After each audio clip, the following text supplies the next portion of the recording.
ये NCERT class 6 history का chapter 10 है, जिसमें हम जानेंगे बिल्डिंग्स, पेंटिंग्स और बुक्स के बारे में।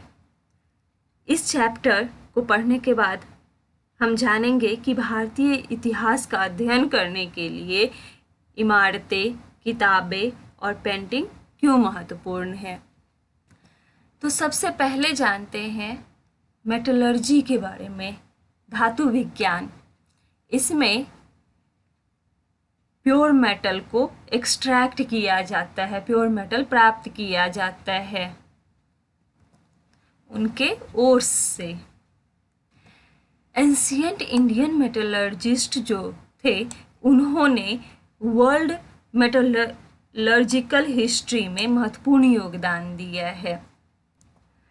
आर्कियोलॉजिकल एक्सकेवेशन जो हुआ है उससे पता चला है कि जो हड़प्पन्स थे वो कुशल शिल्पकार थे, मास्टर क्राफ्ट्समैन, और उन्हें कॉपर मेटलर्जी की भी नॉलेज थी। वो कॉपर और टिन को मिक्स करके ब्रॉन्ज बनाते थे। हड़प्पन्स जो थे वो ब्रॉन्ज एज से बिलोंग करते थे। इसके बाद आया आयरन एज, और इंडिया एडवांस टाइप का आयरन प्रोड्यूस करता था, जैसे कि फोर्ज्ड आयरन, राउट आयरन और कास्ट आयरन, खोटा लोहा, पिटवा लोहा और ढलवा लोहा। अब जानते हैं आयरन पिलर के बारे में, जो कि दिल्ली में महरौली में है, और इससे इंडियन क्राफ्ट्स पर्सन के स्किल के बारे में पता चलता है। ये आयरन से बना हुआ है, इसका हाइट है 7.2 मीटर और वेट है 3 टन से भी ज़्यादा, और इसे 1500 साल पहले बनाया गया था। हमें डेट इसलिए पता है क्योंकि इस पर जो इंस्क्रिप्शन है उसमें चंद्रा का नाम लिखा हुआ है, रूलर चंद्रा, जो कि हो सकता है कि गुप्ता डायनेस्टी का हो। इसमें आश्चर्य की बात यह है कि अभी तक इतने सेंचुरी के बाद भी इसमें जंग नहीं लगा है। ये है आयरन पिलर, जो कि महरौली में स्थित है। अब है buildings in brick and stone. Indian crafts person जो थे उनका स्किल बिल्डिंग में भी दिखता है, जैसे कि स्तूपा। स्तूपा का मतलब होता है माउंड, माउंड मतलब टीला। हालांकि बहुत तरह के स्तूपा होते थे, जैसे कि राउंड, टॉल, बिग और स्मॉल, लेकिन उनमें कुछ कॉमन फीचर्स होता था, जैसे कि सभी स्तूपों के भीतर उनके सेंटर में एक छोटा सा बॉक्स रखा होता है। इसमें हो सकता है बुद्धा या उनके फॉलोअर्स जो होंगे उनका बॉडीली रिमेन्स, बॉडी का जो अवशेष होगा, जैसे कि टीथ, बोन और राख, एसेस, ये सब हो सकते हैं, या फिर वो चीज़ें जो वो यूज करते थे। इसके अलावा प्रीशियस स्टोन्स और क्वाइंस, ये सब इस डिब्बे में हो सकते हैं। ये जो बॉक्स है इसे रिलिक कैसेट कहा जाता है। हिंदी में इसे धातु मंजूषा कहते हैं। और ये जो रिलिक कैसेट है बॉक्स, इसके ऊपर मिट्टी का टीला बना होता था स्टार्टिंग में। बाद में इन टीलों को ईंटों से ढक दिया गया, और बाद में ये जो डोम लाइक स्ट्रक्चर था उसको कार्व्ड स्टोन स्लैब से, पत्थरों से ढक दिया गया।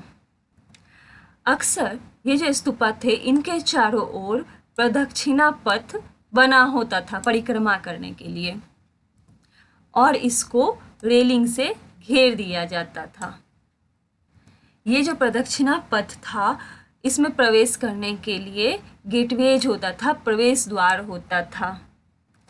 डिवोटीज जो होते थे वो इस स्तूपा के चारों ओर क्लॉकवाइज डायरेक्शन में घूमते थे, और ये रेलिंग और गेटवे ज़्यादातर स्कल्पचर, मतलब जो मूर्ति जो बना होता है उससे सजे होते थे। अब मैप पर देखते हैं कि अमरावती कहाँ है। ये है अमरावती का लोकेशन, जो कि प्रेजेंट डे आंध्र प्रदेश में है। यहाँ पर भव्य स्तूपा हुआ करते थे।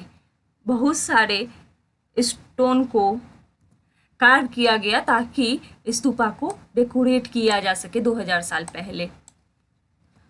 दूसरे बिल्डिंग्स जो होते थे वो रॉक को काट कर बनाए जाते थे ताकि आर्टिफिशियल केव बनाया जा सके।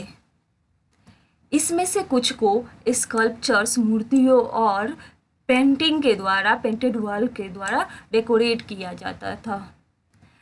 इसी काल में कुछ अर्लीस्ट हिंदू टेम्पल्स, आरंभिक हिंदू टेम्पल्स का भी निर्माण किया गया और देवता जैसे कि विष्णु, शिव, दुर्गा, इन सब को इन मंदिरों में पूजा जाता था।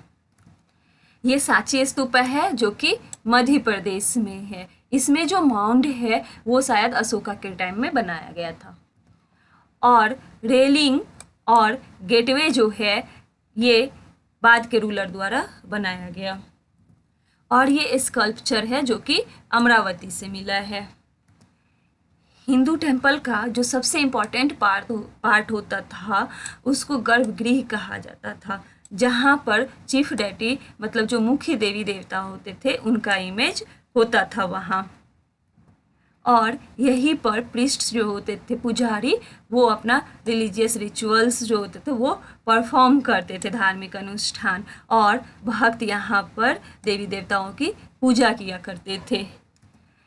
ये टेम्पल है भिटार गांव का जो कि उत्तर प्रदेश में है। इसको 1500 साल पहले बनाया गया था और इसको बनाया गया है बेक्ड ब्रिक्स और स्टोन से।